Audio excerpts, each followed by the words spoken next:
Faculty-student erotic interaction. Is it an abuse of power? Two recent sexual harassment scandals on university campuses raise the question of who gets hurt when feelings override professorial dignity. That's my subject on today's Fiamengo File. I'm Janice Fiamengo of the University of Ottawa. Two stories of sexual harassment, one on a Canadian and the other on an American university campus, are not dissimilar. At Brock University in southern Ontario, amid now familiar claims of rape culture and administrative cover-up, students are protesting the university's handling of the case of a professor found to have made sexual advances to a female student. According to a report by the CBC, Professor David Schimmelpenninck van der Ooy, quote, gave the student alcohol and, quote, tried to force himself on her sexually after they met in his office late at night. At UC Berkeley in San Francisco, according to a report in The Guardian online news site, two graduate students have launched a formal complaint against their professor, Blake Wentworth, for inappropriate comments and advances, and members of the student body there are infuriated by the school's failure to fire him. According to the report, Berkeley's Professor Wentworth harassed the two women by, among other things, calling one of the students a, quote, poor little lamb, and standing close to her. He apparently spoke of his failing marriage and a night with a stripper to the other. One of the students was so devastated by his admission, "I'm so attracted to you," that she can now, many months later, barely get out of bed. The stories follow such a standard pattern that you hardly need me to give you the particulars to know the basic narrative. There's a man, of course, alleged to have used his power to take advantage of vulnerable students. There are the female students traumatized by his advances, literally made ill by the professor's lust. There's a small to medium-sized mob of students nearly apoplectic with outrage and an apologetic university administration running scared. These are the times we live in. My university, like most, has a sexual harassment policy that condemns faculty-student relationships. Policy 67 at the U of Ottawa says that because, quote, romantic or sexual relationships between faculty members and students are ones in which a power differential may exist, the university therefore strongly disapproves of them and, quote, expects members of its community to refrain from engaging in them, end quote. It's an interesting formulation, not an outright prohibition, but a statement of disapproval. It seems the university doesn't really want to be in the business of prying into and punishing consensual love affairs, though some universities do. But the university wants to protect itself if a student comes forward with a complaint, as students are increasingly apt to do.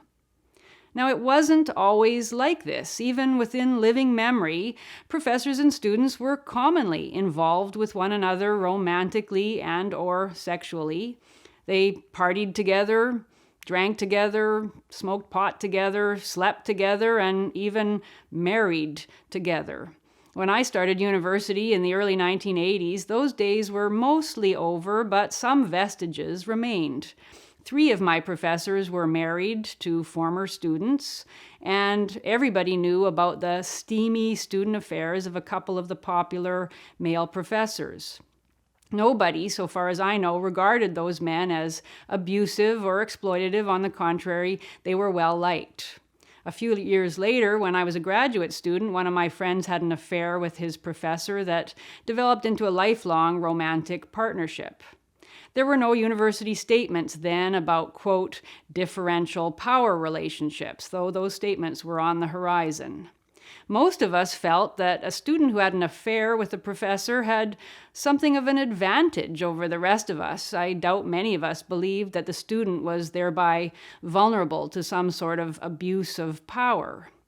What power did professors have anyway? What they had was the potent allure of their knowledge, which young people through the ages, especially young women, have always found very attractive in older men. That's the power that gets hearts beating fast and puts the stars in female students' eyes, and no amount of censorious theorizing about power inequities is likely to change that. Professor Laura Kipnis of Northwestern University made some of these same points in her splendid essay, Sexual Paranoia Strikes Academe, an essay published in the Chronicle of Higher Education.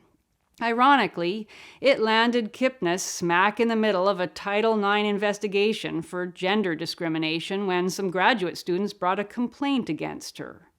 Kipnis had argued that the whole idea of the, quote, all-powerful professor, end quote, taking advantage of his vulnerable female students was a mythical invention of a feminism that, in her words, had been, quote, hijacked by melodrama, end quote. All the expressions of shock and horror and outrage and debilitating fear were simply hard to believe. For Kipnis, feminism had been originally about independence and freedom for women, and she was dismayed by all the new prohibitions on faculty-student relationships because they seemed to be increasing rather than decreasing female students' sense of vulnerability and producing a neurotic and childlike female population. I agree with much of Kipnis's analysis, though ultimately I see the behavior of the female students in these scenarios in a rather darker light than Kipnis, who seems to take the women at their traumatized and trembling word. I'm more skeptical. When The Guardian reports that one of Professor Wentworth's alleged victims, a 28-year-old Latina, broke down crying during her interview and claimed that, quote, this place isn't made for people that look like us, end quote, I see not a devastated child, but a conscious actor mobilizing a pre-scripted power play to destroy a man's life. Though indeed sexual harassment legislation may in some sense have weakened female students, it has also provided them with a nearly fail-safe means to exploit public sympathy and to make dramatic charges and exorbitant demands. Why do we keep on pretending that these adult students, some of them well past the age of majority, are helpless waifs? Let's look at what we know about the Brock University case. Despite the quaint language in the CBC report about the professor giving alcohol to the student and trying to force himself on her, the fact is that the student must have gone of her own accord to his office at night and accepted the alcohol he offered. Why did she go, if not out of some kind of sexual or romantic interest? Are we really to believe that she was so paralyzed by timorous compliance that she couldn't resist his invitations? And to switch to the Berkeley case, are we really to believe there that in a time when primary school children are taught sex education and teenage girls use social media to share erotic pictures of themselves, that a woman in her mid-20s would be so traumatized by a professor's comment that learning Tamil was, quote, better than sex, so traumatized by that she would have to take medical leave from her studies as a result?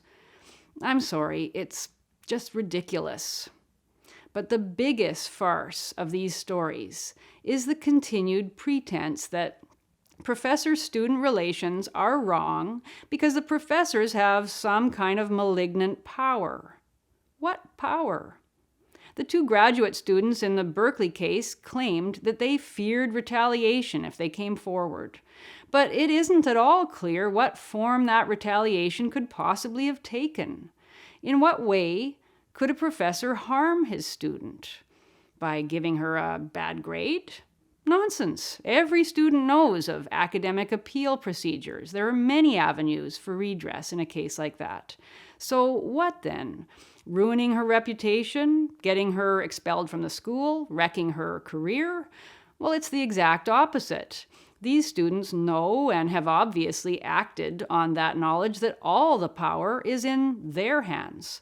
All they have to do is say the word, and a vast machinery designed to defend their outraged dignity will go immediately into action. They will be sympathetically interviewed by journalists. Other students will protest on their behalf. Administrators will assure the public that the university takes their complaints seriously. And the professor will be forced to defend himself against charges that, if found credible, could cost him not only his position, but his entire career. He will likely never work at a university again. The students, meanwhile, go on with their lives, applauded for their courage. And if they're really clever, they can turn the whole story into a project for academic credit, as in the case of Emma Sulkowicz and her mattress. The idea that these adult women had no choice in the matter, that they were helpless maidens menaced by a monster, is straight out of a fairy tale. The feminist revolution claimed to be about freeing women from the Victorian straitjacket in which women had to be protected from men. The idea that even a sensuous glance could send women to the fainting couch. Now, that couch has become their bully pulpit. The sad fact of the matter is that an adult woman, so frail she has to take to her bed because a man told her he found her attractive, well, unfortunately, that woman has got no business in higher education at all.